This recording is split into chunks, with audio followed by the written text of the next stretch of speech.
Kallurupalli housing board హత్య కేసులో నిందితులను అరెస్ట్ చేశారు. ఈ కేసులో 7 వ్యక్తులను పోలీసులు అరెస్టు చేసినట్లు నెల్లూరు రూరల్ డీఎస్పీ ఘటంనేని శ్రీనివాసరావు తెలిపారు. నెల్లూరు రూరల్ పోలీస్ స్టేషన్లో ఆయన మీడియా సమావేశాన్ని ఏర్పాటు చేశారు. 2 వర్గాల ఆధిపత్య పోరు కోసమే హత్య జరిగినట్లు ప్రకటించారు. నిందితులు గతంలో పలు కేసుల్లో ఉన్నారని తెలిపారు. శాంతి భద్రతలకు విఘాతం కలిగించే వారిపై చర్యలు తప్పవన్నారు. ఈ కేసులో 7 కత్తులు 3 బైకులు స్వాధీనం చేసుకున్నట్లు ఆయన పేర్కొన్నారు.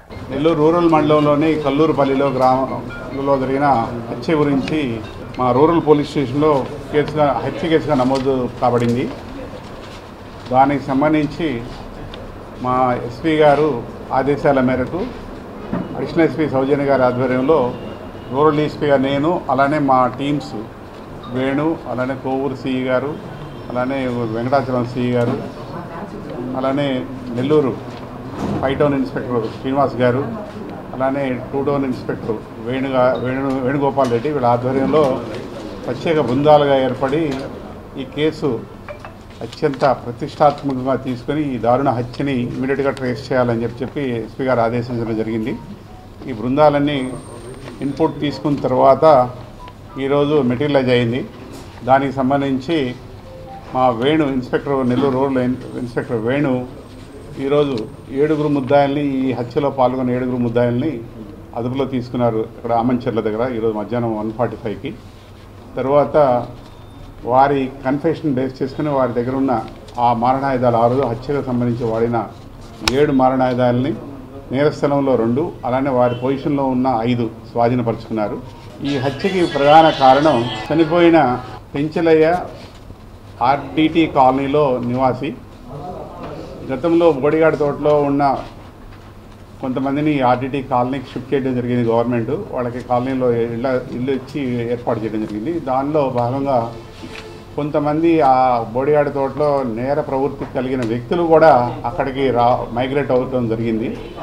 దానివల్ల అక్కడ ఉన్న ఎన్విరాన్మెంటు నేరపూరితం అవుతుందనే ఉద్దేశంతో ఆర్డిటి కాలనీలో ఉన్న వ్యక్తులు కొంతమంది ఇక్కడ అసాంఘిక కార్యక్రమాలు జరపకూడదు, అలానే డ్రగ్స్ కావచ్చు, అలానే లిక్కర్ కావచ్చు, అలానే ఇంకా అదర్ దొంగతనాలు కావచ్చు, వీటినన్నింటినీ అరికట్టాలంటే యూత్ కావచ్చు, ఎవరైనా సరే క్రిమినల్ బ్యాక్గ్రౌండ్ ఉన్న వ్యక్తులు అక్కడ ఉండకూడదు, అలాంటి ప్రవృత్తి గల వ్యక్తులను మార్చాలనే ఉద్దేశంతో ఆ కాలనీ వాసులందరూ కలిసి ఒక సమిష్టిగా ఒక కమిటీగా ఏర్పడ్డారు.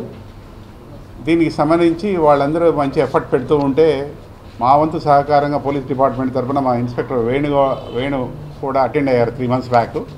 వాళ్ళందరికీ కూడా భరోసా ఇవ్వడం జరిగింది. ఈ నేపథ్యంలో గతంలో ఉన్న ఇల్ ఫీలింగ్స్ వల్ల, అలానే ఈ కాలనీలో వాళ్ళ ఎంట్రీని ప్రివెంట్ చేయడం వల్ల బోడిగాడ్ తోటలో ఉన్న అరవ కామాక్షి అనే లేడీ, అలానే వాళ్ళ అసోసియేట్స్, వాళ్ళ అన్నదమ్ములు కొంతమంది ఈ యాక్టివ్గా ఉండే వాళ్ళ మీద వేషం పెంచుకున్నారు. దాంట్లో ఈ పెంచలయ్య కొంచెం యాక్టివ్గా ఉన్నాడు. ఆ యాక్టివ్గా ఉన్న పెంచలయ్య మీద కక్ష పూని ఆయన గురించి దారి కాసి ఆయన మీద ఆ రోజు వాళ్ళ స్కూల్ నుంచి బాబుని తీసుకొని వస్తున్నాడు 3 గంటలప్పుడు, 3:30 ఆ ప్రాంతంలో. కరెక్ట్ 4:30 అరౌండ్ ఆ కాలనీ కల్లూరుపల్లి దగ్గరకు వచ్చేటప్పుడు వెనక నుంచి స్కూటీతోటి ఆయన నడుపుతున్న స్కూటీని గుద్ది ఆయన కింద పడేటట్టు చేసి మారణాయుధాలతో సుమారు కామాక్షి అనుచరులు 10 మంది వచ్చి పాశవిచ్చకంగా ఆయన్ని నరకడం జరిగింది. కొన ఊపిరితో ఉన్న ఆ వ్యక్తిని పెంచలేని ఇమీడియట్గా గవర్నమెంట్ హాస్పిటల్కి షిఫ్ట్ చేయడం జరిగింది. అక్కడ చికిత్స పొందొచ్చు పెంచలే చనిపోయారు. దానికి ఆయన వైఫ్ ఇచ్చిన కంప్లైంట్ బేస్ చేసుకుని కేసు నమోదు చేయడం జరిగింది నెల్లూరు రూరల్ పిఎస్లో.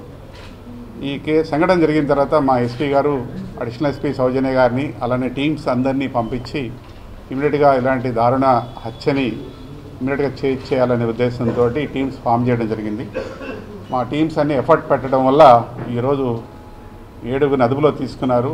అలానే ఈ 7 దగ్గర నుంచి ఒక 5 కత్తులు, అలానే 3 స్కూటర్లు వాళ్ళు క్రైమ్లో వాడినవి, అలానే నేరం చేసిన తర్వాత పారిపోతున్న ఒక వెహికల్ని, మొత్తం 3 వెహికల్స్ని సీజ్ చేయడం జరిగింది.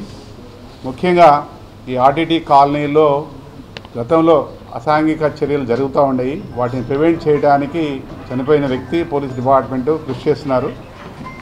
భవిష్యత్తులో ఇలాంటి సంఘటన జరగకుండా ఉండాలనే ఉద్దేశంతో మా ఎస్పీ గారి ఆధ్వర్యంలో నిత్యం గాంజా గురించి, అలానే అసాంఘిక శక్తుల గురించి, రౌడీ ఎలిమెంట్స్ గురించి ప్రతి నిత్యం వాళ్ళ గురించి పోలీస్ డిపార్ట్మెంట్ని అన్నిత్యం అప్రమత్తం చేస్తూ ప్రతి సండే రౌడీ షీటెడ్ కౌన్సిలింగ్ కావచ్చు, vehicle checking, surprise checking, cordon searches conduct చేస్తున్నారు. దీంట్లో భాగంగా కొన్నిసార్లు మంచి రిజల్ట్స్ వస్తూ ఉన్నాయి. రీసెంట్గా కూడా మా కోవూరు ఇన్స్పెక్టర్ గారు గాంజాని 4 కేజీలు స్వాధీనం చేసుకోవడం జరిగింది. అలానే మా ఇన్స్పెక్టర్ వేణు కూడా 22 కేజీల గంజాయిని స్వాధీనపరుచుకున్నారు. ఈ గాంజా నిర్మూలన కంప్లీట్ నెల్లూరు జిల్లాలో ఎరాడికేట్ చేస్తే నేర ప్రవృత్తి అరికట్టినట్టుగా అవుతుందని చెప్పి మా వంతుగా పోలీస్ డిపార్ట్మెంటు నిత్యం దీని గురించి కృషి చేస్తుంది. ఈ హత్య చేసిన వ్యక్తులు, వీళ్ళతో పాటు సహకరించిన వ్యక్తులు ఇంకా 6 ఉన్నారు. దీంట్లో కామాక్షి మెయిన్ లీడరు రాత్రి నెల్లూరు 2 టౌన్ పోలీస్ స్టేషన్లో అరెస్ట్ కాబడింది.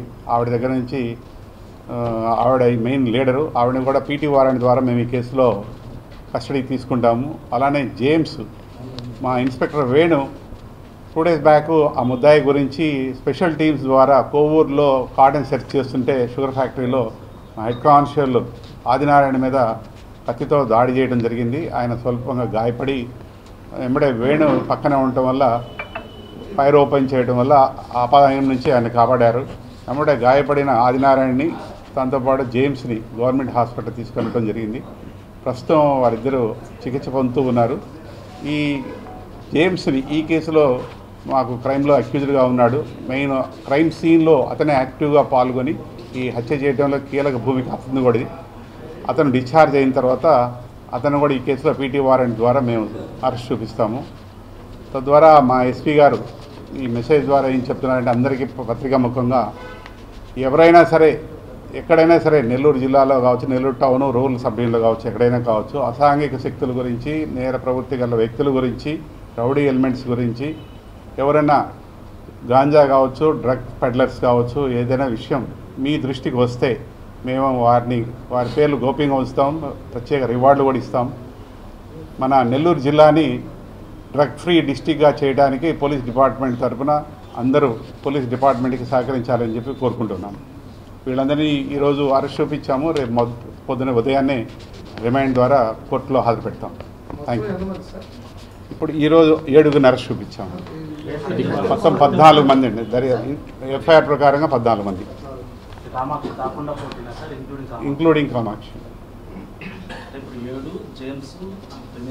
9 మంది ఉంటారు. అంటే వాళ్ళిద్దరిని కూడా కస్టడీ తీసుకోవాలి, మన కేసులో కస్టడీ తీసుకోవాలి. ఇంకా వీళ్ళు 7 ఇంకొక 9 మంది వాళ్ళిద్దరు కాకుండా అదనంగా 5 పీపుల్ ఉన్నారు. కామాక్షిని వాళ్ళు 2 టౌన్లో అరెస్ట్ చూపించడం వల్ల మనం పీటీ వారెంట్ ద్వారా ఈ కేసులో తీసుకొని విచారిస్తాం. గతంలో నేర ప్రవృత్తి ఉంది, ఆవిడ కూడా వివిధ కేసుల్లో ముద్దాయిగా ఉన్నారు. ఇలానే జేమ్స్ కూడా ఎన్డీపీఎస్ కేసులు 3 ఉన్నాయి ఆయన పైన, అవి పెండింగ్ ఫైల్లో ఉంది. ఆ వివరాలు కూడా ఇస్తాం, మీ అందరికీ ఇస్తాం. ఎవరెవరి మీద ఎన్ని కేసులు ఉన్నాయని కూడా విధానం ఆ కోణంలో విచారిస్తాము. రాజకీయంగా చూడలేదు, మేము ఈ క్రైమ్ పాయింట్ ఆఫ్ వ్యూలోనే విచారించాము. అంటే డ్రగ్ ఎన్డీపీఎస్ అనేది మన జిల్లాలో తయారయ్యేది కాదండి. ఇది వేరే జిల్లాల నుంచి స్మగ్లింగ్ అవుతూ ఎన్ రూట్లో మన జిల్లా ద్వారా ట్రావెల్ కావచ్చు. జిల్లాలో కొంతమంది కన్జ్యూమర్స్, కొంతమంది దీని ద్వారా డిపెండ్ అయిన వ్యక్తుల్ని మనం ఐడెంటిఫై చేసి కన్జ్యూమర్స్ని కూడా స్కూల్ లెవెల్, కాలేజ్ లెవెల్లో కానీ వివిధ కాలనీస్లో కానీ మనం ఐడెంటిఫై చేస్తే యూజర్స్, ఎండ్ యూజర్స్, అలానే సేలర్స్ ఇద్దరిని ఐడెంటిఫై చేస్తే మనం టోటల్గా ఎరాడికేట్ చేయగలం.